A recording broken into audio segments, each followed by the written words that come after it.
Baik, bismillahirrahmanirrahim. Assalamualaikum warahmatullahi wabarakatuh.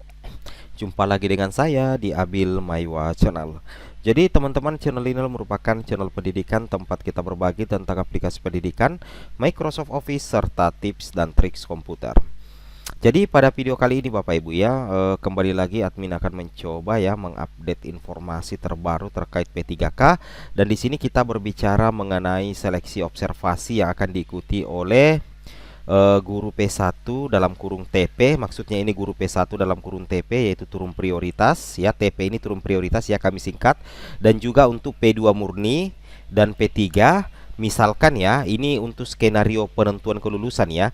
Misalkan jika formasi yang tersedia 2 dan guru P1, P2, P3 jumlah keseluruhannya itu adalah ada 6 guru. Berarti formasi yang tersedia ada 2 ya. Formasi yang disediakan Pemda ada 2, sedangkan guru yang siap mengikuti observasi itu ada 6 melalui observasi. Nantinya apakah akan ada pemenang ditentukan oleh Kemendikbudristek, meskipun sebenarnya dari penilaian Pemda guru lain yang lolos, tetapi penentuan pemenangnya itu terakhir ditentukan oleh Kemendikbudristek. Ternyata ada seperti itu Bapak Ibu ya. Nah, di sini kita akan bahas. Tapi sebelum itu, bagi rekan-rekan guru yang baru menemukan channel ini, silahkan tekan tombol subscribe ya, dan aktifkan lonceng notifikasi agar setiap hari Bapak Ibu bisa mendapatkan update informasi terbaru dari kami. Baik Bapak Ibu, kita langsung saja to the point saja ke informasinya. Jadi di sini Bapak Ibu perlu pahami bahwa untuk pengumuman hasil seleksi administrasi P3K guru dapat dilihat ya pada akun SSCASN masing-masing, dan Bapak Ibu juga bisa mengecek langsung di website instansi yang dilamar ya, itu mulai tanggal 16-17 November ya. Itu sudah Bapak Ibu tentunya sudah lihat. Nah, kira-kira kelanjutan ya bagi pelamar P1, P2, P3, P4 ya, setelah melihat hasil pengumuman seleksi administrasi dan Bapak Ibu apakah MS atau masuk syarat atau TMS atau tidak memenuhi syarat. Nah, bagi peserta P1 yang telah mendapatkan penempatan itu menunggu pengumuman selanjutnya. Jadi siap-siap saja Bapak Ibu ya. Yang jelasnya Bapak Ibu sudah mendapatkan penempatan. Apakah nanti langsung pemberkasan, pengisian daerah H atau bagaimana, yang jelasnya kita tunggu informasi terbaru dari Panselnas. Kemudian bagi peserta P2, P3 yang dinyatakan masuk syarat seleksi administrasi, Bapak Ibu dapat mengikuti tahapan seleksi kesesuaian. Begitu juga bagi P1 yang turun prioritas. Nah, untuk seleksi kesesuaian, Bapak Ibu akan mengikuti mulai tanggal 27 November, 28 November, 29 November sampai dengan tanggal 3 Desember. Nah, untuk 27 November sampai 28 November itu adalah penilaian kesesuaian yang dilaksanakan oleh pengawas, kepala sekolah dan guru senior untuk P2 dan P3.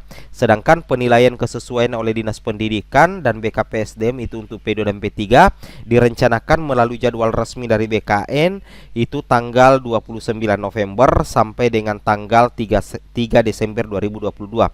Dengan catatan Bapak Ibu sudah lolos seleksi administrasi. Sedangkan bagi peserta yang TMS baik itu P2 P3 umum itu diberikan waktu untuk melakukan sanggahan dari tanggal 18 sampai dengan 20 November 2022 melalui akun SSCASN. Nah, terkait dengan hal tersebut Bapak Ibu bisa memperhatikan ya bahwasanya untuk tanda di SSCASN apabila Bapak Ibu sudah lolos seleksi administrasi, Bapak Ibu silakan login ya di akun SSCASN Bapak Ibu. Nanti tampilannya seperti ini ya, admin blur saja dulu. Nah, jadi di sini Bapak Ibu ya diharapkan ya bahwasanya untuk pelaksanaan kesesuaian itu nantinya sampai dengan tanggal 3 Desember tahun 2022.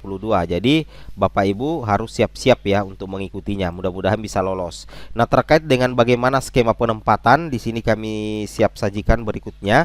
Bahwasanya ini adalah skema pertama ya, penempatan bagi pelamar P2, P3 ataupun P1 yang turun prioritas, yang mana pelamar yang lulus akan ditempatkan di sekolah induknya. Nah, jadi nantinya ada skema penempatan tempat tugas atau penempatan guru yang lulus seleksi observasi di sekolah induknya. Keadaannya seperti ini. Misalkan ada 4 sekolah, yaitu sekolah A, sekolah B, kemudian sekolah C, kemudian sekolah D ya. Nah, jadi kalau misalkan posisinya seperti ini, Bapak Ibu istilahnya harus memperhatikan ya, bahwasanya ada beberapa hal yang harus Bapak Ibu pahami ya. Ada beberapa hal yang Bapak Ibu harus paham. Nah, misalkan seperti ini Bapak Ibu ya. Kita langsung ke slide saja. Di sini Bapak Ibu bisa perhatikan sendiri. Misalkan tampilannya seperti ini. Di seleksi observasi ya, pelamar yang lulus akan ditempatkan di sekolah induknya. Bagaimana skema sehingga pelamar yang lulus di seleksi observasi itu bisa ditempatkan di sekolah induknya? Jadi misalkan di sini ada 4 sekolah, ada sekolah A, ya sekolah A, kemudian sekolah B, kemudian sekolah C dan sekolah D. Kebetulan Pemda membuka 2 formasi ya, di instansi ini membuka 2 formasi. Sedangkan ada 4 kebutuhan ya. Ada kebutuhan di sekolah A, kebutuhan di sekolah B, kebutuhan di sekolah C, dan kebutuhan di sekolah D masing-masing 1. Tetapi masing-masing juga 1 guru honorernya. Dan yang tersedia formasi adalah 2, sedangkan kebutuhan itu adalah 4 ya. Nah, jadi nantinya setelah jadi nantinya untuk pelamar yang ada di sekolah A, pelamar yang ada di sekolah B akan mengikuti seleksi observasi di masing-masing sekolah. Nah, ternyata setelah melalui seleksi observasi, ternyata dari keempat guru honorer ini, ternyata guru honorer yang ada di sekolah C dengan sekolah D itu mendapatkan nilai yang lebih tinggi. Kalau misalkan di guru honorer yang ada di sekolah A itu mendapatkan nilai lebih tinggi, itu tidak jadi masalah. Berarti mereka langsung mengunci formasi di sekolah masing-masing. Tapi persoalannya ini, yang menjadi pemenang adalah guru honorer yang ada di sekolah C dan guru honorer yang ada di sekolah D.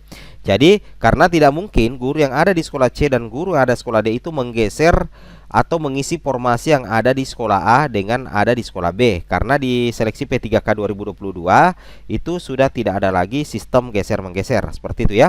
Jadi secara otomatis bagaimana tekniknya, formasi yang ada di sekolah A dengan formasi yang ada di sekolah B itu akan dipindahkan ke sekolah C. Sehingga secara otomatis formasi akan menjadi milik guru yang ada di sekolah C dan di sekolah D, dan guru yang ada di sekolah A dan guru yang sekolah B tidak akan tergeser oleh pemenang yang ada di sekolah C dan ada di sekolah D.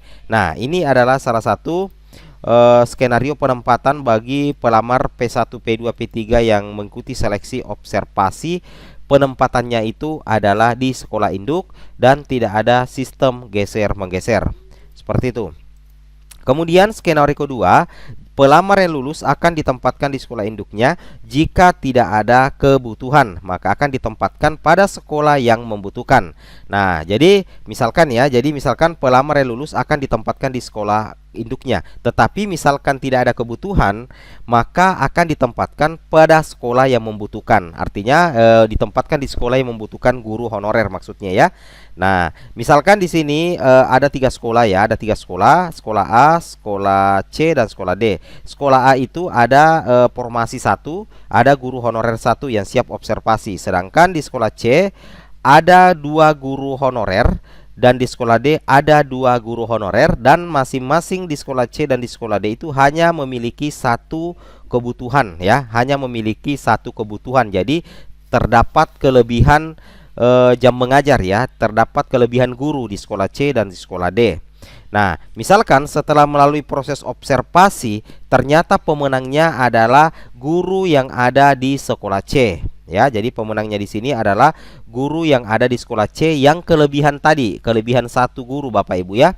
Nah, jadi tidak mungkin guru yang ada di sekolah C itu mengisi formasi yang ada di sekolah A, karena tidak mungkin menggeser guru honorer yang ada di sekolah A. Begitu pula tidak mungkin formasi yang ada di sekolah A itu dipindahkan di sekolah C, karena memang sudah kelebihan guru. Nah, bagaimana cara penempatan ini? Sesuai dengan judulnya di atas, jika tidak ada kebutuhan, maka akan ditempatkan pada sekolah yang membutuhkan. Jadi secara otomatis guru yang menjadi pemenang di sekolah C karena kelebihan guru tidak mungkin menggeser guru yang ada di sekolah A. Nantinya itu akan dipindahkan langsung ke sekolah B. Jadi guru yang ada di sekolah C yang menjadi pemenang maka akan dipindahkan ke sekolah B. Kemudian formasi yang ada di sekolah A akan dipindahkan juga ke sekolah B, karena di sekolah B ini tidak ada guru honorernya dan sangat membutuhkan formasi. Nah, jadi seperti itu ya. Itu adalah skenario penempatan bagi peserta yang lulus seleksi observasi dengan nilai terbaik. Jika tidak ada kebutuhan di sekolah induknya, maka akan ditempatkan pada sekolah yang membutuhkan. Oke, seperti itu Bapak Ibu ya. Mudah-mudahan Bapak Ibu sudah sedikit paham ya. Kemudian kita lanjut lagi. Yang terakhir, di sini kebetulan ya Bapak Ibu, kebetulan di sini ada 4 sekolah juga, sekolah A, sekolah B, sekolah C, dan sekolah D. Kebetulan di sekolah A itu ada satu formasi, di sekolah B juga ada satu formasi. Di sekolah C dengan di sekolah D ternyata kelebihan guru Bapak Ibu ya, karena sudah ada guru ASN-nya. Nah, kebetulan setelah diobservasi ternyata yang menjadi pemenang adalah guru yang ada di sekolah C yang kelebihan guru tadi. Nah, jadi tidak mungkin formasi yang ada di sekolah A dengan formasi yang ada di sekolah B dipindahkan ke sekolah C dan sekolah D karena memang sudah kelebihan guru. Nah, dan tidak mungkin juga guru yang ada di sekolah C dipindahkan ke sekolah A dan dipindahkan ke sekolah B. Tidak mungkin menggeser guru honorer induk di sekolah A dan di sekolah B. Nah, kebetulan di instansi ini sudah penuh semua guru honorernya. Sekolah-sekolah sudah penuh guru honorernya. Kalau posisinya seperti ini, maka Kemendikbudristek akan melakukan verpal untuk penempatan tempat tugas. Dalam artian, Kemendikbudristek berhak menentukan penempatan guru yang lulus di seleksi observasi jika kondisinya seperti ini. Dan setelah melakukan verpal untuk penempatan tempat tugas, maka pemenang yang pertama tadi yang kelebihan guru, secara otomatis yang akan menjadi pemenang untuk mengisi formasi adalah pemenang kedua, yaitu yang ada di sekolah A dengan yang ada di sekolah B, karena sudah tidak ada lagi sekolah yang kosong Bapak Ibu ya, seperti itu. Nah, jadi penentunya di sini adalah Kemendikbudristek. Berbeda yang sebelumnya, karena yang sebelumnya tadi itu ada sekolah yang membutuhkan guru honorer. Jadi formasi bisa dialihkan ke sana. Kalau ini tidak ada, semuanya penuh, maka Kemendikbudristek berhak untuk menentukan penempatan tempat tugas. Seperti itu Bapak Ibu ya. Itu yang harus Bapak Ibu pahami. Oke, mungkin cukup sampai di sini informasinya. Assalamualaikum warahmatullahi wabarakatuh.